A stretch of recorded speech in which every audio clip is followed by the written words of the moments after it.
Muy buenas tardes, mi nombre es Natalie Mejía Osorio y somos estudiantes de la Fundación Universitaria del Área Andina. Hoy les venimos a contar un poco sobre corteza cerebral y áreas de Brodmann. Había una vez un lugar fascinante llamado la ciudad cerebral, un mundo complejo donde todo funcionaba en perfecto equilibrio. Esta ciudad estaba formada por dos grandes zonas, una antigua y misteriosa llamada Alocortés y otra más moderna y desarrollada conocida como Neocortés. En el Alocortés, que era la parte más primitiva, vivían los guardianes de la memoria y los olores. Allí se encontraba el sabio Archicortés, que protegía los recuerdos, y el sensible Paleocortés, encargado de recibir las aromas del mundo. Era una zona pequeña pero muy importante. Por otro lado, el neocortés, que era la parte más grande y activa de la ciudad, tenía 6 niveles como si fueran pisos de un edificio, donde trabajaban miles de neuronas. Las más importantes eran las neuronas piramidales mensajeras, que llevaban información, y las interneuronas, que ayudaban a mantener el orden evitando el caos. Áreas de Brodmann. Primero estaban los hermanos 1, 2 y 3, ubicados en el giro central. Ellos son los encargados de sentir todo el tacto, dolor, la temperatura y la posición del cuerpo. Cada vez que algo toca la piel, ellos reciben el mensaje y se lo envían al cerebro. Una de sus patologías es la anestesia y parestesia cortical, que es la pérdida de la sensibilidad táctil, sensaciones anormales y hormigueo. En el lóbulo occipital vivía el área 17, ubicada en las paredes del surco calcarino en la parte posterior del cerebro. Ella era la primera en recibir lo que veían los ojos, luces, formas y colores. Y una de las patologías de esta área es la ceguera cortical, daño bilateral total que resulta en la pérdida de la visión a pesar de que los ojos funcionen. El barrio de la visión, el lóbulo occipital. Allí vivía el área 17, ubicada en las paredes del surco calcarino. Ella era la primera en recibir lo que los ojos veían, las luces, formas y colores. Si ella se caía por daño bilateral total, ocurría la ceguera cortical, pérdida de la visión a pesar de que los ojos funcionaran correctamente. Rodeándola estaban las áreas 18 y 19. Ellas tomaban esa información y la interpretaban permitiendo reconocer objetos, percibir movimientos y entender el espacio. Así, el área 17 y las áreas 18 y 19 le daban sentido al observado. Si fallaban, llegaba la agnosia visual, la incapacidad de reconocer objetos, formas o colores a pesar de tener una agudeza visual conservada.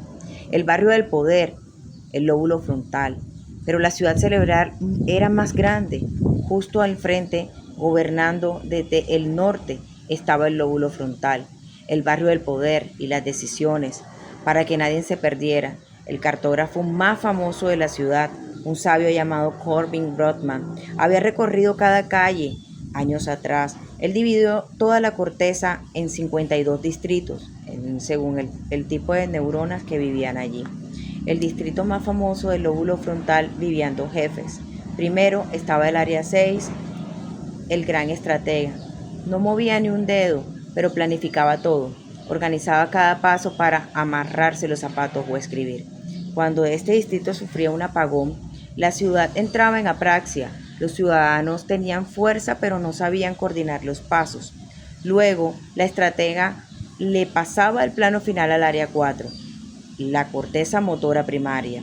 Esta jefa de obra, con línea directa a todos los músculos, cuando el área 4 gritaba ¡muévanse!, los brazos se levantaban, pero sí caía. Ocurría la parálisis contralateral. El ciudadano que quería mover su mano derecha, pero la orden del área 4 izquierda no salía. Este relato muestra que el cerebro no funciona como partes aisladas, sino como una red perfectamente coordinada, donde cada área cumple un rol esencial y depende de las demás. El lóbulo occipital no solo ve, sino que necesita de las áreas asociativas para interpretar la realidad. De la misma manera, el lóbulo frontal no solo ejecuta movimientos, sino que primero los planifica y los organiza. Esto evidencia que percibir, pensar y actuar son procesos profundamente integrados. Además, la historia permite comprender que muchas alteraciones neurológicas no significan que la pérdida total de la capacidad, sino una desconexión dentro del sistema. Por ejemplo, en la angoscia visual, la persona puede ver, pero no reconocer. En la apraxia, puede moverse, pero no coordinar. Y en la parálisis, puede actuar, pero no ejecutar. Esto resalta que la conducta humana depende tanto de las estructuras como de las comunicaciones de las áreas cerebrales. En conclusión, más que una simple división anatómica, el cerebro es una ciudad donde cada zona aporta una experiencia completa. Entender esto no facilita el aprendizaje, sino que también genera la empatía hacia quienes presentan trastornos neurológicos al reconocer que detrás de cada síntoma. El barrio multimedia, lóbulo temporal. Al costado de la ciudad, bajo el parietal y detrás del frontal, resonaba música. Era el lóbulo temporal, el barrio multimedia. En la entrada estaban las áreas 41 y 42, estas eran las porteras, o también llamadas la corteza auditiva primaria. Solo recibían ruido crudo. Si ambas caían, la ciudad sufría una sordera cortical. Los oídos estaban perfectos, pero el cerebro era un silencio total. Adentro del sonido viajaba hasta el área 22, la casa del traductor Wernicke. Él convertía esos ruidos en significado. Cuando Wernicke enfermaba, llegaba la afasia de Wernicke. Los ciudadanos hablaban sin parar, pero decían cosas sin sentido y no entendían ni lo que ellos mismos decían. Más profundo vivía el área 37, el giro fusiforme. Era el detective de las caras.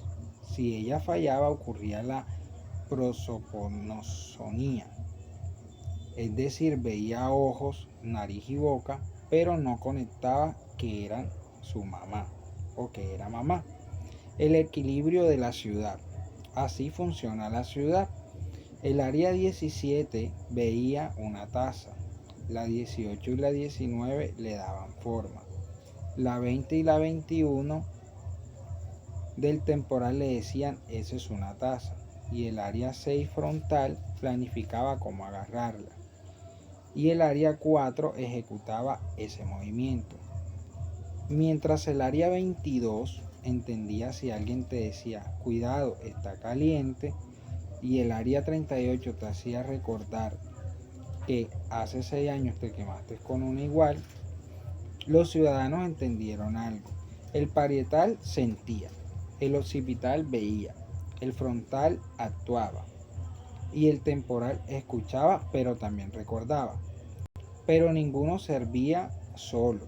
Es decir, la ciudad solo estaba viva cuando todos los barrios, con sus áreas enumeradas por Brodmann, trabajaban en perfecto equilibrio. Llegó la gran emergencia, el apagón del distrito 22. Una mañana toda la ciudad se paralizó por un grito. El área 22 del traductor Wernicke había sufrido un apagón. Las áreas 41 y 42 seguían su puesto, recibían sonidos perfectamente. Los ciudadanos oían la alarma, evacúen, hay fuego. En el barrio frontal, el sonido llegaba claro y fuerte, pero al pasarle el mensaje al área 22, todo se volvía ruido. Wernicke, confundido, empezó a responder, el verde camina porque la cuchara tiene sed de domingo. Los ciudadanos se miraban sin entender, o peor aún, cuando el área 4 preguntaba, ¿qué hago? ¿Evacúo? Wernicke no comprendía la pregunta. Para él solo eran sonidos extraños. El área 6 intentó planificar la evacuación, pero sin entender las instrucciones de los demás barrios. Sus planos no tenían sentido. El área 4 tenía los músculos listos, pero no había una orden coherente. Fue el área 38, el del distrito del poeta quien salvó el día. No entendía las palabras, pero sí las emociones. Sintió el pánico en el tono de voz de las demás áreas 41 y 42. Le mandó una señal de alarma pura al sistema límbico y el área 6 dijo peligro, moverse ya. El área 6, aunque sin un plan detallado, confió en la emoción y activó un protocolo de emergencia básico. El área 4 ejecutó y todos corrieron. Esto nos deja una reflexión de fragilidad y resiliencia. Somos complejos, obviamente, y frágiles. Y eso no está mal, de hecho está bien. En esta ciudad todo se controla. Tus recuerdos, nuestros movimientos, tus ganas de abrazar a alguien, a un ser querido. Sin embargo, basta con que un distrito, en este caso el 22, tenga un apagón para que dejes de entender todo lo que nos rodea, es decir, nuestro mundo. Obviamente da miedo pensar que somos tan frágiles, pero también nos da una esperanza ver cuando Guernica cayó y el área 38 inventó una nueva ruta. Es decir, nuestro cerebro está diseñado para adaptarse, para buscar caminos cuando cualquiera se cierra. Así que si hoy te sientes así, que algo falló en ti, recuerda, obviamente tenemos más barrios aquí, otras rutas de emergencia. Es decir, que esto no nos define porque un distrito se apagó. Recordemos que al principio del cuento nos relata que los hermanos 1 y 2 no podían sentirlo todo, es decir, el tacto, el dolor, el frío, pero los sabios 5 y 7 decían, hey, esto es una taza y tú te quemaste hace 6 años, ¿cierto? Como la metáfora que decimos en el cuento. Es decir, sentir no era suficiente, había obviamente que comprender. Y a nosotros nos pasa igual, podemos sentir rabia, podemos sentir miedo, podemos estar alegres, pero si no nos detenemos a interpretarlo, solo reaccionamos. Así funciona la ciudad cerebral, funciona porque se siente y porque se comprende. Hoy tenemos que preguntarnos cómo me estoy sintiendo y mucho más importante, ¿qué significa eso para mí?